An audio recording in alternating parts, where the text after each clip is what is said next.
गाड़ी, नौकर चाकर, पैसा सब कुछ है, तुम सुखी नहीं हो। तो कुदरत ने कहा तुम हर समय अपने सुख को माइनस कर रहे हो। यस और नो? तो ये प्राप्ति है या लॉस है? मेरे को देवगति मिली 1,00,000 वर्ष की, मैंने सुख की भुगतान किया 1,00,000 वर्ष तक, बाद में 0 होके, तो ये प्राप्ति है? It's consumption. इसको आप अचीवमेंट कहेंगे? नहीं। तो आज मैं सुखी हूं, वो आनंद करने की बात है। Always you consume your happiness, always you consume your credit. आपकी क्रेडिट हर समय कम हो रहा है। ये आनंद की बात नहीं। और अगर कोई व्यक्ति दुख झेल रहा है तो सेम दुख भी उसका माइनस हो रहा है, प्लस। समझ में आया? हर बातों को सिद्धांत से समझना पड़ेगा, अपने व्यू पॉइंट से नहीं। सनातन सत्य क्या कहता है, जो सबके लिए है।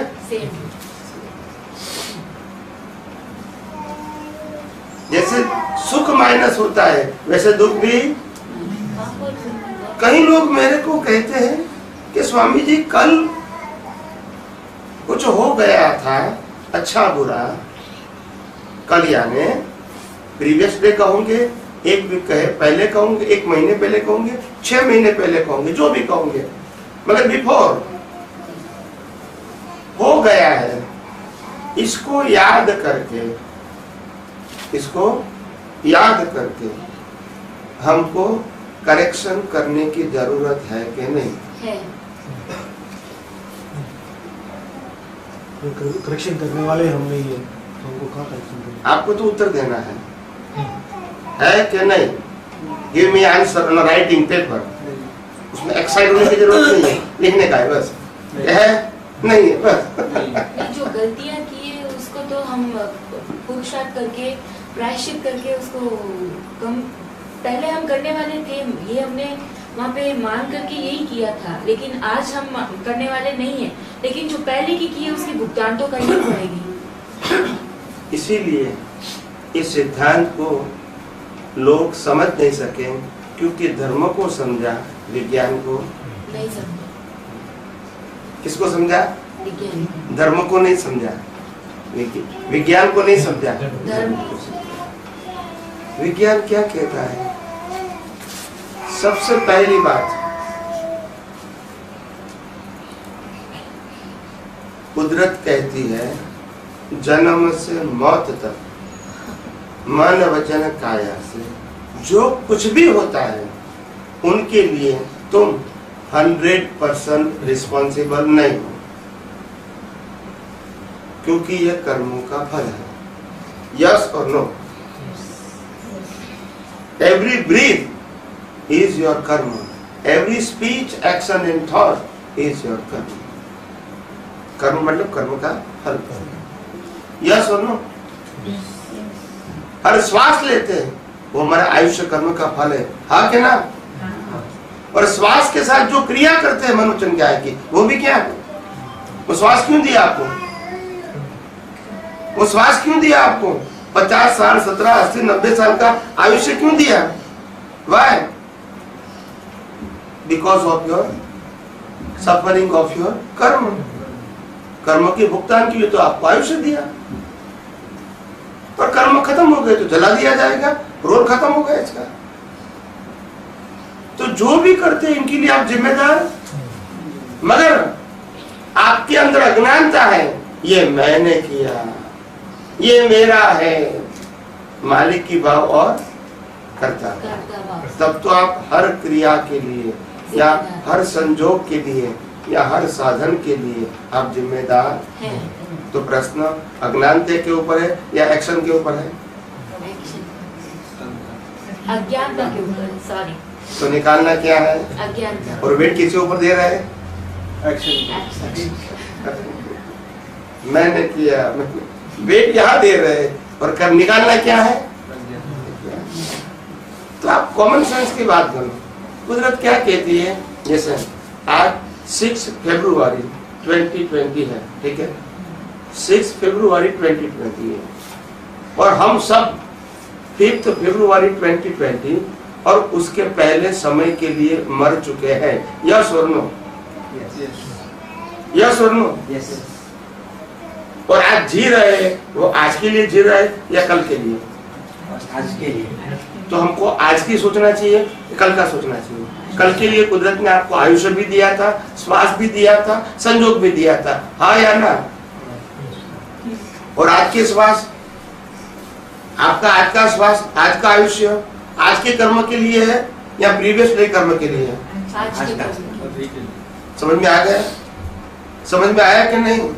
फिर अगला पिछला कुछ रहा, बोलते नहीं है। नहीं, बात तो समझनी पड़ेगी। गोल गोल नहीं चलेगा। प्रिंसिपल मतलब प्रिंसिपल, गोल गोल नहीं। नहीं ऐसे तो आपने धर्म में जो कुछ जाना है वो गोल गोल जाने, यही तकलीफ है, क्योंकि वहाँ सिद्धांत की बात ही नहीं है, वहाँ तो किताब में ये लिखा है। ऐसे तो मतलब जैसे हमने मतलब अभी हमारे जो रूटीन लाइफ में हमने इतने जनों का दिल दुखाया है, किसी को मारा है, किसी को खूब कुछ किया है, तो मतलब हमें क्या राइट्स है कि हम उसे मार सकते हैं, लेकिन फिर भी हम वो कर रहे हैं। तो उस सिचुएशन में मतलब क्यों, मतलब बहुत राग द्वेष बहुत हो जाते हैं। तुम्हारे पास ये मन वचन काया चलाने की स्वतंत्रता है, फिर घूम के वही आ जाता है। ये क्योंकि विज्ञान न किसी ने बताया है और न कहीं किताबों में लिखा गया है, आपको कौन बताएगा? जब यहां से पकड़ो, यहां से पकड़ो, यहां से पकड़ो, कान तो पकड़ना ही है। आपने जो कुछ कहा वो व्यवहार सत्य है, सनातन सत्य नहीं है। जब मैं आपको एग्जाम्पल दूंगा कि राम ने लाखों लोगों की हिंसा किया, क्या प्रायश्चित किया? तो अगर ऐसा है तो हम आए क्यों? आपके कर्मों के भुगतान के लिए, क्योंकि आपने अज्ञान से कर्म बनाए हैं तो भुगतान करनी पड़ेगी। कब बनाए हमने अज्ञान से कर्म? कर्म अज्ञान से जो भाव होता है इससे बनता है, कर्म क्रिया से नहीं बनते। मैंने इतने सारे आपको उदाहरण दे दिए जो लास्ट बर्थ में मोक्ष में गए, इसका मैंने उदाहरण दे दिए। राम का भी दिया, अर्जुन का भी दिया, 3 तीर्थंकरों का दिया, जिन्होंने लाखों करोड़ों लोगों की हिंसा किया था लास्ट बर्थ में, वो मोक्ष में गए। तो मैंने स्टार्टिंग में, जब से मेरी स्टार्टिंग हुई, जब से मैंने ऐसा क्या कर्म किया कि मुझे मतलब इस संसार में ही आना पड़ा? कर्म, बिना कर्म कौन आपको जन्म देगा? बिना कर्म कौन आपको जन्म देगा? नहीं, वो जो रॉ मटेरियल है, उस रॉ मटेरियल से ही तो आए हैं हम सब। रॉ मटेरियल मतलब क्या? वो निगोद जो भी अपन कहते हैं। हाँ। मतलब एक जब मोक्ष आता है तब एक जीव इधर आता है, फिर? तो तब हमने क्या ऐसा कर्म किया? उस समय तो कुछ नहीं किया है ना, वो आपका डेवलपमेंट का ग्रोथ होता है। तो मतलब ये जो स्पेस है, इस स्पेस के अंदर ही मतलब बहुत मतलब ठूस करके मतलब जो जीव हैं वो बड़े बड़े हैं। है ही। तो मतलब एक मतलब बार निकला तो इसका मतलब उसका डेवलपमेंट का ग्रोथ, उसका प्रोसेस वहीं से मोक्ष तक का जो प्रोसेस है वो शुरू हुआ। बात क्या है, अगर मेरे को डॉक्टर बनना है, चार्टर अकाउंट बनना है, लॉयर बनना है, इंजीनियर बनना है, IT प्रोफेशनल बनना है, बिजनेसमैन बनना है, हम सबको बाल मंदिर में ही एडमिट होना पड़ेगा, हाँ या ना? वाह? क्योंकि स्टार्टिंग ABCD वहीं से सिखाई शब्द आया ना, स्टार्टिंग आया ना शब्द, वी आर देयर स्टार्टिंग। भाई मेरे को डॉक्टर बनना है तो डॉक्टर की किताब दो ना, बाल मंदिर में क्यों बिठाते हो? तो बोला स्टार्टिंग, यहाँ स्टार्टिंग समझ में आया, यहाँ नहीं आया। भाई मेरे को मोक्ष में देता है पर स्टार्टिंग, धर्मगुरु भी यही बता रहे कि पहले it gradually you are developed, gradually. हाँ, तब हमारे को किसी ने मतलब किसी की हमने हेल्प नहीं ली कि हमें कोई ग्रोथ करे, वो हम अपने प्रकृति से ही हम लोग डेवलप फिर जब हम लोगों को ये जो स्टेज मिलता है तभी हमारे कर्म बनने शुरू होते हैं। मनुष्य भव के अंदर ही आने के बाद जीवों की चारों ओर गति हो सकती है, इसके पहले नहीं है। और मनुष्य में आने के बाद भी चारों गति से मुक्ति प्राप्त करके मोक्ष में भी जा सकते हैं, but only human life, no other life. जैसे आप प्रोसेस की बात कर रहे हैं तो धर्मगुरु भी यही बताते हैं कि इट्स अभी जैसे कि बाल मंदिर जाते हैं या जो भी धर्म क्रिया करते हैं, it's a by step process towards salvation. तो वो ही बता रहे हैं कि you have to pass through this phase, only then you can see ये तो नेचुरल प्रोसेस हो गया। प्रश्न डेवलपमेंट किसको कहते हैं, क्या बताया? डेवलपमेंट। Self development. डेवलपमेंट किसको कहते हैं और धार्मिक डेवलपमेंट क्या है, वो दोनों बात समझनी पड़ेगी। कैसे? नो डेवलपमेंट, धार्मिक डेवलपमेंट नहीं है। नहीं, अनुभव के लिए वो बोले कि मैं वही कहता हूँ, धार्मिक बात कोई भी धर्म की जब संप्रदाय है, जब व्यू पॉइंट है, उससे आपको कहा वहीं से सनातन सत्य नहीं पाओगे। You have to follow the format, you have to know the format, and you have to follow the format only. Whatever you believe it. तो फॉर्मेट आप जो मानते हैं फॉर्मेट को आपको फॉलो करना है, इसका नाम है धर्म। You never go beyond format, and beyond format is a law of nature, and follow the format, it's a relative truth. And every format they have their own truths. हाँ या ना?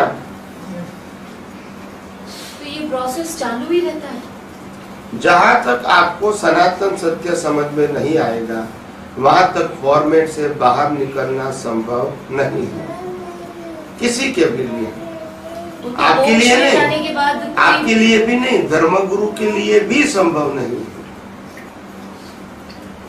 जो लोग फॉर्मेट से बाहर निकल सकते हैं उनके लिए मुक्ति का मार्ग है। जो लोग फॉर्मेट को फॉलो कर रहे हैं उनके लिए पाप पुण्य का मार्ग है, जन्म मरण का मार्ग है, और चारों गति में घूमने का मार्ग है। इसमें कौन मना करता है? इसमें कोई मना नहीं करता है, मगर चारों गति से मुक्ति पाना है तो आपको फॉर्मेट से बाहर आपका विजन ले जाना पड़ेगा, और इसके लिए अनुभवी विज्ञानी चाहिए, धार्मिक व्यक्ति नहीं चलेगी। धार्मिक का मतलब ही फॉर्मेट एंड रिलेटिव, क्या बताया? क्योंकि सबका धर्म क्या है? अलग है, तो व्यू पॉइंट हो गया कि नहीं? पर मैं बात करता हूँ यूनिवर्सल ट्रूथ, वो फॉर्मेट में आएगा? जब आप राम के धर्मगुरु के पास जाएंगे तो वो किसको भगवान कहेंगे? राम को। जब आप वैष्णव धर्म में जाएंगे किसको भगवान कहेंगे? कृष्ण। जब जैन धर्म में जाएंगे तो, ब्राह्मण के धर्म में जाओगे तो, शिव जी। स्वामीनारायण में जाओगे तो स्वामीनारायण। तो टाइटल चेंज होगा है ना? तो यूनिवर्सल ट्रूथ है या व्यू पॉइंट है? तो व्यू पॉइंट से सनातन सत्य समझ में आएगा? नहीं आएगा। बात तो समझनी पड़ेगी ना। व्यू पॉइंट से सनातन सत्य समझ में आएगा? व्यू पॉइंट समझ में आएगा। इससे बाहर निकलोगे तो मालूम होगा ना कि what is the universal truth जो सबके लिए सेम है। ये तो सेम नहीं है। आप जो फॉर्मेट को फॉलो कर रहे हैं वो सब आपका व्यू पॉइंट है। भगवान भी व्यू पॉइंट है, गुरु भी व्यू पॉइंट है, मंदिर भी व्यू पॉइंट है, मंत्र भी व्यू पॉइंट है, शास्त्र भी व्यू पॉइंट है, और वर्तमान गुरु शिष्य भी व्यू पॉइंट है, आपके रिचुअल्स भी व्यू पॉइंट है, और संसार भी व्यू पॉइंट है। क्योंकि सबका क्या है? अलग अलग है। अलग अलग का मतलब ही व्यू पॉइंट ने। और H2O से पानी होता है, व्यू पॉइंट है या सनातन सत्य? सनातन सत्य। वो सबके लिए एक एक अलग अलग। सबके लिए। तो आप ऊपर गए तब ने फॉर्मेट में आता है H2O से पानी। इसके लिए आपको साइंस समझना पड़ेगा, बराबर है कि नहीं? तो H2O से पानी होता है, वो साइंस है या फॉर्मेट है? ये साइंस समझ में आया कि नहीं आया? आया। फॉर्मेट से ऊपर नहीं जाओगे तो साइंस समझ में और बाद में रिचुअल्स लोग फॉलो करते ही हैं, इसमें कौन मना करता है? मेरी हर बातें दृष्टि के साथ जुड़ी हुई है, मन वचन काया की क्रिया के साथ। इसको राम की भक्ति करना है, कृष्ण की भक्ति करना है, महावीर की भक्ति करना है, शिव की करना है, स्वामीनारायण करना है, तो कोई तकलीफ नहीं। ये इसका कुल धर्म है, इसका कुल धर्म। कुल में समझते हैं पैदा होते ही मिलते हैं, मगर मैं इनसे मुक्त ऐसा शुद्धात्मा हूँ, तो मैं शुद्धात्मा में रहूँ, वो मेरा मूल धर्म है। इसका कुल धर्म है, मेरा मूल धर्म है, कोई तकलीफ नहीं। मगर इसका धर्म मेरा धर्म बन गया, रॉन्ग बिलीफ। समझ में आ गया कि नहीं? इसीलिए यहाँ चेंज करने की बात है। साइंस मन वचन काया वो साइंस का सब्जेक्ट नहीं है, मन वचन काया की क्रिया वो भी साइंस का सब्जेक्ट, क्योंकि जो मैकेनिकल है, जो कुदरत के कानून से चलता है, इसमें डीप जाने से क्या मतलब? जैसे अभी जैसे कहीं लगी है, कुछ भी हुआ है, तो दर्द तो बहुत होता है, तकलीफ तो बहुत होती है, तो फिर मतलब अंदर से तो मतलब होता है ना कि दुख रहा है, मेरे को दर्द हो रहा है, तकलीफ हो रही है, तो वहाँ पे जब ये फॉर्मूला लगाएंगे कि भाई ये तो इसको हो रहा है, मेरे को तो नहीं हो रहा है, तो वो कैसे बैठेगा? और कोई आपको 5 लाख रुपए दे जाए तो तो बैठ जाएगा। नहीं, पर सुख होता है ना, वो कैसे बैठेगा?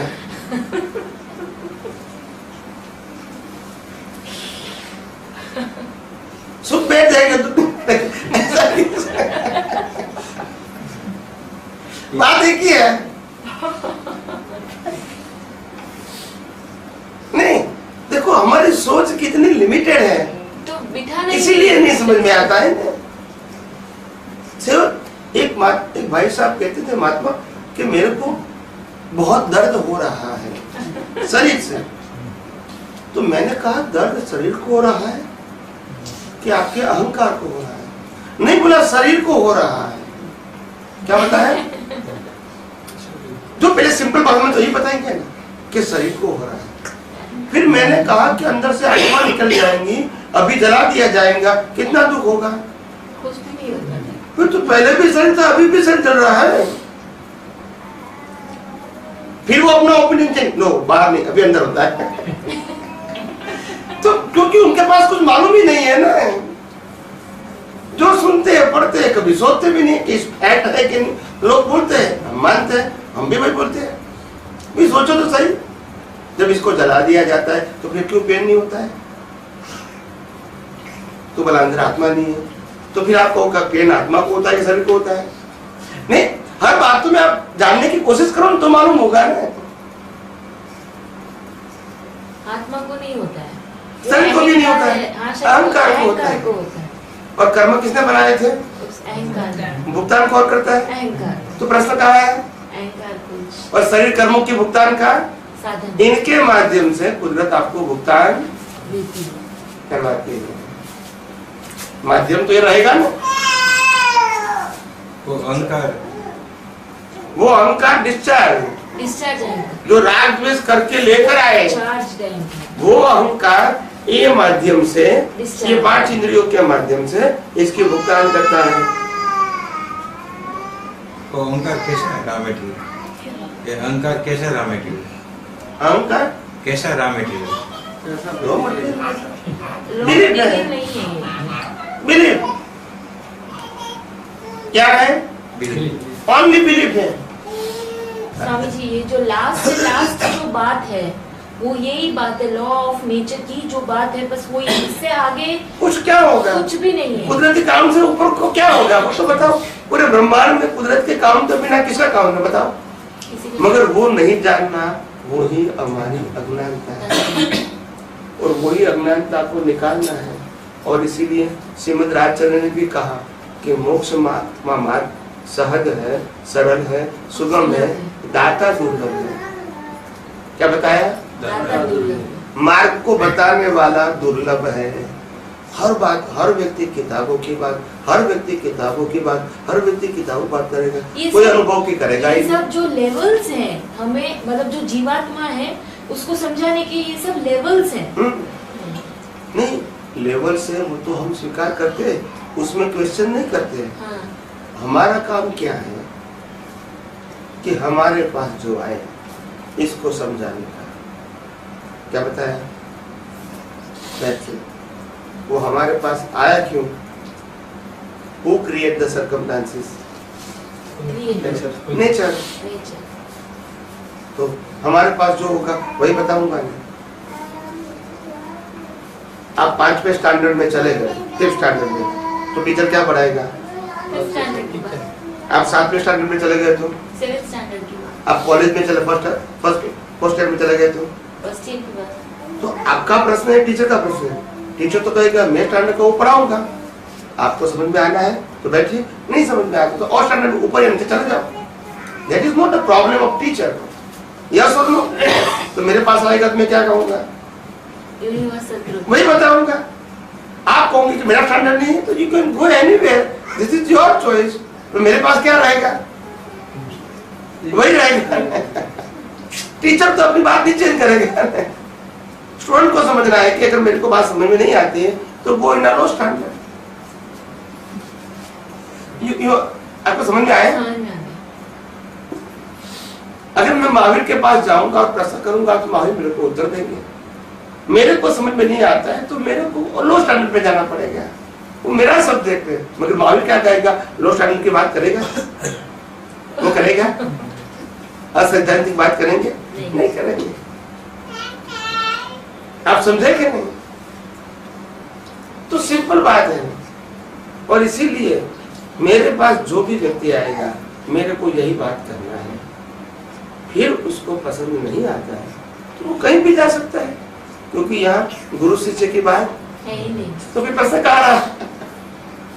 क्योंकि मेरी बात आउट ऑफ स्टैंडर्ड है। क्या है? Out of standard. मगर फिर भी यह स्टैंडर्ड किसी को सेट नहीं होता है तो वो कहीं भी जा सकता है, ओपन। आप समझे? फॉर्मेट में ऐसा पॉसिबल नहीं। When you follow the format, फिर क्या कहेगा? आपको ये फॉर्मेट छोड़ना नहीं चाहिए। अगर चलोगे बाहर जाओगे तो गिर जाओगे। मगर साइंटिस्ट ऐसा नहीं कहेंगे। वो कहेंगे अगर आपको ये बात समझ में नहीं आती है you can go anywhere, this is your choice, right और रॉन्ग। साइंटिस्ट किसी को फॉलोअर्स नहीं बनाते हैं, क्योंकि वो गुरु, वो अनुभवी है, और गुरु है वो शिष्य बनाते हैं। Because they have only knowledge of scripture, और वो आपको दे रहे हैं, इसलिए वो गुरु है और आप शिष्य हो। ज्ञानी खुद की बात नहीं करते हैं। ये दुनिया का सनातन सत्य क्या है वो उन्होंने अनुभव किया है तो वो शेयर कर रहे हैं, ये उसका भी नहीं है। तो मालिक कैसे बनेगा? तो मालिक नहीं है तो गुरु भी नहीं है। तो गुरु नहीं है फिर भी किसी को बताता है, मतलब वो अपने अनुभव को क्या करता है? अगर आपको राजवेश खत्म करना है, कसाय खत्म करना है, अज्ञान खत्म करना है, जन्म मरण खत्म करना है, तो ये सनातन सत्य को समझो। यही मैंने अनुभव किया है, वो अनुभव आपको शेयर कर रहा हूँ, मगर ये अनुभव का ज्ञान मेरा नहीं है, अनुभव मेरा है। ज्ञान तो सनातन सत्य है, इसका कोई मालिक भी हो सकता है। ये ज्ञान रामकृष्ण महावीर का भी नहीं है, उसका अनुभव हो सकता है मगर ज्ञान नहीं। तो यह गुरु शिष्य की बात कैसे करेंगे? तो इसीलिए वास्तव में निष्पक्षपाती मार्ग, क्या बताया? निष्पक्षपाती। कोई पक्ष और पंथ नहीं, मुक्ति का मार्ग जहाँ कोई बंधन नहीं, जहाँ कोई लॉ नहीं, नो लॉ। समझ में आया? आपको ये करना, ये न करना, सब्जेक्ट ही नहीं है। और वितरागों का मार्ग ऐसा ही होता है, इसमें न किसी को बंधन होता है, मतलब बंधन को, मतलब बंध जीव किसी से बंधा हुआ नहीं है, ये तो कर्म है उससे, अज्ञानता से बंधा, अज्ञानता से बंधा हुआ। शरीर से नहीं बंधा हुआ है, अज्ञानता से। शरीर तो कल अपने आप बदल जाएगा, मगर अज्ञानता रहेगी तो जन्म मरण का चक्कर चलता रहेगा। इम्पोर्टेंट थिंग, हमारे अंदर अज्ञान है, इसको 100% निकालना पड़ेगा, स्लोली स्लोली। एकदम से निकल जाए वो मैं बात नहीं करता हूँ, पर प्रोसेस तो वही रहेगी। आज तक हमने क्रिया से पुरुषार्थ माना था, तो वेद कहाँ दिया? क्रिया के ऊपर। अभी मैंने क्या कहा, क्या निकालना है? अज्ञान। तो वेद कहाँ जाना चाहिए? अज्ञान। Change your vision. पहले फोकस यहाँ था, अभी अज्ञान निकालने में रहेगा। क्यों पहले फोकस यहाँ था? क्योंकि ये शरीर में हूँ, चलाने वाला मैं हूँ, भुगतान करने वाला मैं हूँ, तो बदलना भी पड़ेगा, क्योंकि ये बात मेरे को पसंद नहीं है। अभी समझ में आया कि मैं शरीर हूँ नहीं, शरीर को चलाने वाला नहीं हूँ, और जो शरीर भुगतान करता है वो भुगतान करने वाला नहीं। तो ये मेरा सब्जेक्ट है शुद्ध आत्मा, मगर वो अनुभव में क्यों नहीं आता है? क्योंकि शरीर और आत्मा के बीच अज्ञानता का कर्टेन है। क्या है? वो कर्टेन निकालना पड़ेगा ने। अज्ञानता के कर्टेन क्या बताया? अज्ञानता की जेल क्या बताया? वो जेल, जहां तक जेल में है वहां तक आप कुछ कर सकते हैं। एक व्यक्ति था, सुखी संपन्न व्यक्ति था, उनके 50 करोड़ रुपया बैंक में पड़े थे, मगर कारण बस उनका केस चलता था कोर्ट में, सुप्रीम कोर्ट में 20 साल से। अभी डिक्लेयर हो गया कि तुमने जो गलती किया है उसके लिए 10 साल की जेल। क्या बताया? अभी वो जेल में जाता है, और जेल से बैंक 1 किलोमीटर भी दूर नहीं है। नहीं समझ में आया? जेल से बैंक जिसमें पैसा था वो 1 किलोमीटर भी दूर नहीं, फिर भी वो 1 पैसा अपने नाम पे होते हुए यूज नहीं कर सकते। क्यों? जेल में ऐसे भी, मगर पैसा तो बैंक में उसका नाम का ही है, फिर भी उपयोग। ऐसे हम अज्ञान की जेल में हैं, वहां तक आत्मा की अनंत शक्तियों का अनुभव भी होते हुए, यहाँ पैसा है, यहाँ अनंत शक्तियां है कि नहीं? मगर हम क्या है? अज्ञान की जेल में। तो निकालना क्या है? शरीर तो वही रहेगा, आत्मा भी वही रहेगा, निकालना क्या है? तभी अनुभव आएगा। अज्ञान की जेल को मिटाना है, इसको बदलना है। तो